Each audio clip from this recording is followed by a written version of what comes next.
మనకి 33 మంది కొట్ల దేవతలు అందరి అనుగ్రహం కూడా మనకి ప్రసాదిస్తారు. అందుకే గుర్తుపెట్టుకోండి, కాలభైరవుడు అనుగ్రహం కావాలంటే మీరు చాలా ధర్మంగా ఉండాలి. అబద్ధాలే ఆడకూడదు, పొరపాటు కూడా అబద్ధాలే ఆడకూడదు.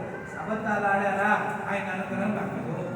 కాలభైరవుడు అనుగ్రహం దక్కితే మీరు ఎవరి దగ్గరికి సపరేట్గా పోనక్కర్లేదు. రాముడి దగ్గరకో, కృష్ణుడి దగ్గరకో, వెంకటేశ్వర స్వామి దగ్గరకో, శివుడి దగ్గరకో, అమ్మవారి దగ్గరకో ఇలా ఎవరి దగ్గరికి సపరేట్గా పోనక్కర్లేదు. మన చుట్టూ రాష్ట్రం పడేసుకుంటాం. ఇలా ఎవరి దగ్గరికి మీరు సపరేట్గా వెళ్ళక్కర్లేదు అన్నమాట. ఓన్లీ కాలభైరవుడు అనుగ్రహం ఈ కలియుగంలో మీకు దక్కాలి అంటే మీరు ఎలా ఉండాలో తెలుసా?